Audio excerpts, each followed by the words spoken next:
I am not Kurt Eisenlohr, and I ain't never done this shit before. But I'm gonna read some stories called Stab the Remote.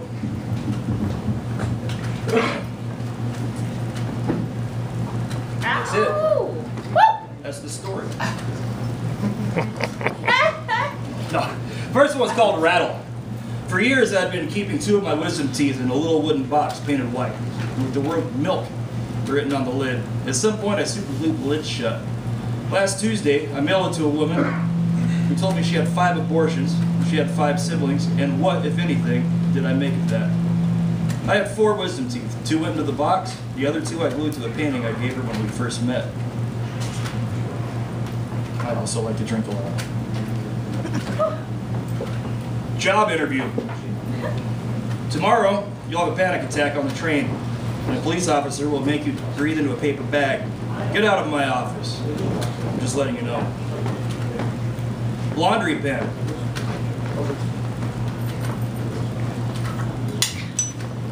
Totally. I need glasses.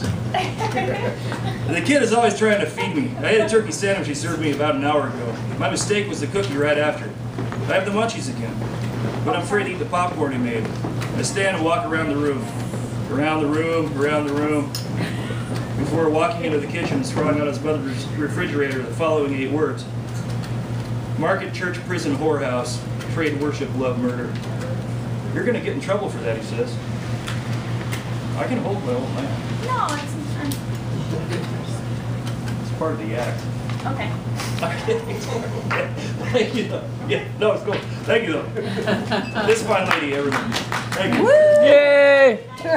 Careful, you break it, you bought it. No, the paperclip's fine, man. Okay. Yeah. All right. Funnies. A 3-panel cartoon of a polar bear clinging to a tiny piece of ice adrift in a sea of black oil. The sun draining down. Did you know that polar bear liver contains toxic levels of vitamin A? Well, they do. The Inuit used to kill explorers in the Arctic by feeding them polar bear liver. Too much vitamin D will also kill you as well. That's another cartoon calling for another 3 panels. I have nowhere else to be but here. DNA. She's a cum vampire. What are you talking about? The chick across the hall. E3, the new girl? Yeah, every night for a month. Now she knocks on my door, sucks me off, and leaves. Bullshit.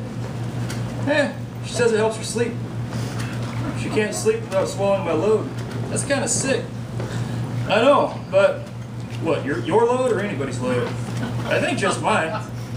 It's in our DNA. What is? To think that way. Rail. I stop while passing it, knock. Maybe I just think I knocked. Or I just thought maybe I really did. The door flies open. Who are you? I'm his dad. Fuck off. She slams the door. But not before I catch a glimpse of how the better half lives. A boat of candles, candy wrappers, bookshelf, a shoe, part of a red couch, the shadow that must be a chair. Red hair, red lips, red couch. I'm betting the chair is red too, if it is a chair. What kind of word is that, chair? It's the sound a train makes. Not anything can sit on, or is it in, or on, or in the chair. Chair, chair, chair, chair, chair, chair, chair, chair. Say it 1,000 times, you'll lose your mind. Shell. I have a seashell. I've kept it since I was a kid. Large, fake looking, pink on the inside. When I hold it to my ear, I can hear my parents arguing. Sit down, I tell her, try it. She stands there, seashell pressed to her ear. I watch her the way I watch TV when I'm sick. Clock. I don't live alone. I have 2 cats. They're getting old. And I'm afraid. I open a can of tuna, spoon it into 2 bowls, put the bowls on the floor. My heart is full of love for you. It's happening so fast now. Woo! Longer stories. Shit, I have to buy that now. Alright, cool. That was close. I already cashed out my 401k the last time I got fired. Easy to lose. I'm turning over the contents of my wallet to the girls at Mary's, the oldest strip club in Portland. It's a shitty landmark and so am I. Shit-faced, suicidal, dreaming of the arrival of closing time, reckoning, the end of the ride. I'm afraid to go home. There's nothing there. I'm always afraid to go home. Tonight the feeling is magnified. There's a guy sitting next to me at the rail who's been tipping nothing but 20s for the last 3 hours. It's Christmas Eve crashing into Christmas Day. Last call! I order one last whatever I can afford and toss the remainder of my cash onto the stage. The dancer laughs as she scoops it up. She's beautiful. I like her. She's totally beyond me. The guy sitting next to me taps my shoulder and screams into my face, "Where the fuck can you get a drink in this town?" Red hair, baseball hat, big ears, nose full of broken bullet vessels. I tell him the bar stopped serving at 2 a.m. All of them, he says? Blue eyes, bad teeth. Follow me. I'm staying at the Benson. We'll hit the minibar. Right, I slur, and stagger after him. Stagger Lee, a good Seattle band. Now dismembered. I hum one of their tunes while trying to walk a straight line. It's cold, but the Benson's close. We get there and dude tips the doorman $40. He gives the elevator operator, waves to the desk clerk. They all smile and seem to know him. Mr. Big Bugs. Flop down on the couch in a 2-bedroom suite way high up with the pitches and the stars. I tell Big Bugs I'd like to vodka tonic. We make small talk about drinks and drinking. Small drunk talk. I made $6 million this year, he tells me. He dials the phone when the when the bellhop appears. It's bad lighting. He gives me a handful of cash and sends him down to Burnside for drugs, the street. I didn't know you could do that, order drugs like room service snacks. But I don't know a lot of things. What's your story, I ask. But I'm not that interested. I have a drink in my hand. $6 million, he says. I tried twice and failed. This third time, I got lucky. I started this thing on the internet, then I sold it. Now I'm a consultant, and I'm on my way to Seattle. You want to go? I have a job to be at. I didn't make $6 million this year.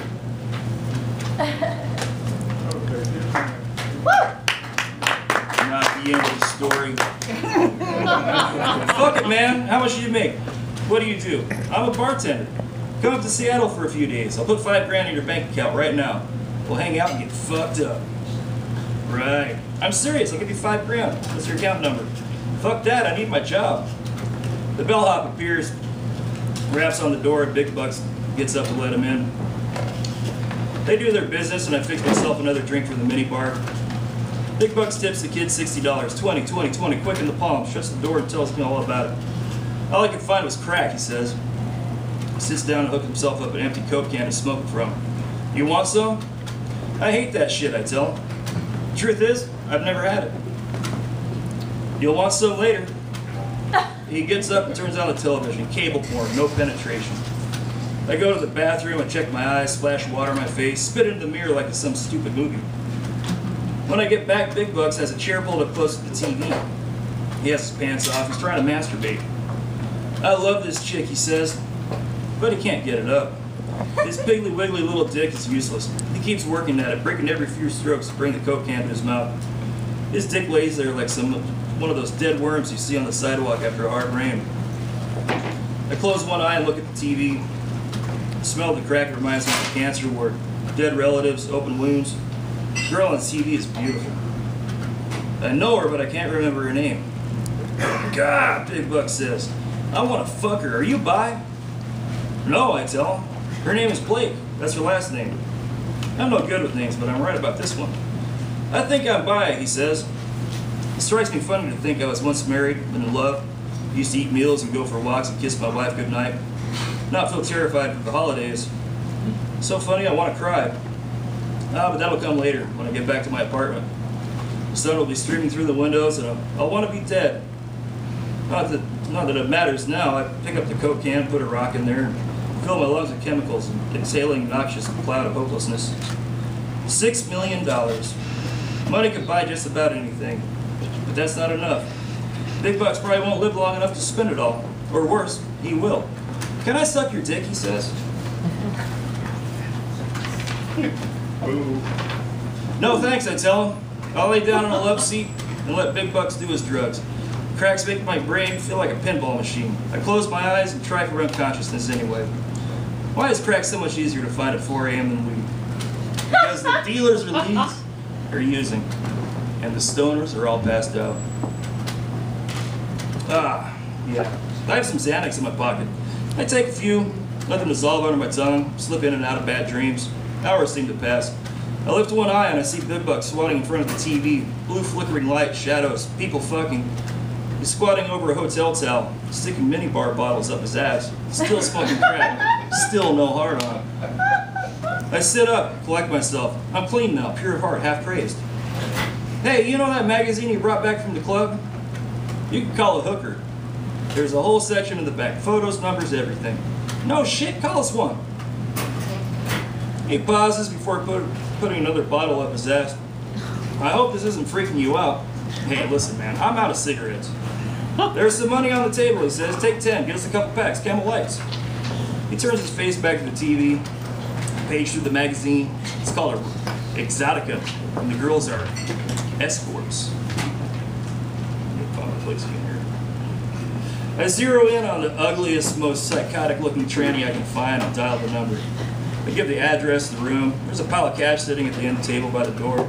$100 bills, $50 bills, 20s, 10s, 5s, the whole bag of bones. I grab a handful and then decide to grab it all. I drop it in the wastebasket. I light a match, toss it in the wastebasket. Flame leaps up and I leave. Out the door, up the hallway, into the elevator, down, down, down, off the elevator, through the lobby where I wave to a drunk Santa Claus suit, and out another door into the street. The sun is up, bright, alarming, unreal.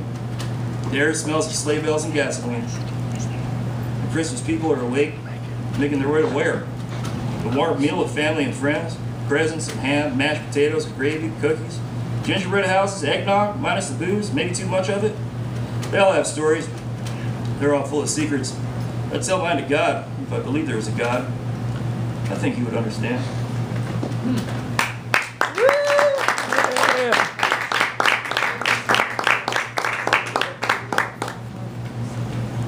Five more? Oh, 5 more minutes. I think. All right. Well, we got 5 minutes. We've got 4.5 now. You guys want to hear hard? You want to hear Kiss Kids on Heroin? Ladder. Kiss Kids on I don't have a Heroin. story about ladders. Kiss Kiss Kids on Heroin. Okay, here we go. Let me find it. And unicorns. Oh shit, this is 2 little Nixon ears. Fuck you. I moved around most days with the feeling that I'm already dead. I walk through the streets of life, nothing registers. I feel encased in surgical gauze, thick, heavy, muted, hopeless. I'm always tired. All I want to do is sleep, but I have to pay the rent, which means I have to go to work, which means I have to keep getting out of bed, shaving, brushing my teeth, gagging, getting dressed, getting on the bus, breathing in and out. A dazed alien in a numb human body. It's when you do the same thing every day when you begin to die. In India, there's a baby with a tail who's worshipped as a god. I don't have a tail, and freaks are scorned in America. That type, anyway. Americans prefer Tom Cruise, Anna Nicole Smith, serial killers, Kardashians. What I want is a tail, and to live in India. It's what you want to, in your own special way. I'm at work one day, tending bar. I'm waiting tables, running food, doing dishes. 3 different people are pawing me all at once. They literally have their hands on me. One wants ranch, another wants beer. One wants to know where the bathroom is. It's one of those moments where you see yourself from a slight distance, detached and far too clearly, as if watching yourself from above. It's a movie, a surveillance tape. Your own 2 little Nixon ears. What does that mean? Your guess is as good as mine. 2 little Nixon ears. I like the sound of it. It has a nice ring, nice and ominous. Every day I work there, I can feel the life going out of me a little more. Server, servant. They sound so similar because they are, and they both sound a bit alike. Well, best not to think about it. So the years roll by and I'm 40.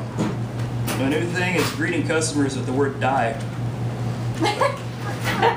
Say a morbidly obese woman routinely makes me run like a 1930s houseboy back and forth, more tartar sauce, more cocktail, more butter, more Diet Coke. Always with a snap. She walks through the door and I say, die. She says, what? I say, hi.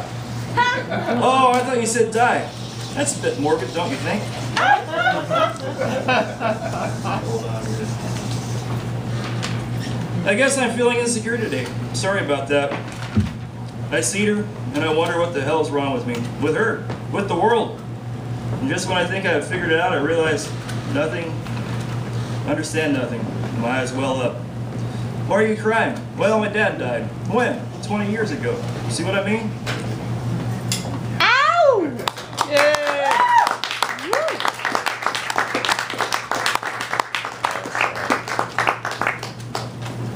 Kurt. Thank you, Scott Williams. That's a good story. Oh, thank you, Scott, for being me tonight. Please I love you, keep that baby. applause going for We're not.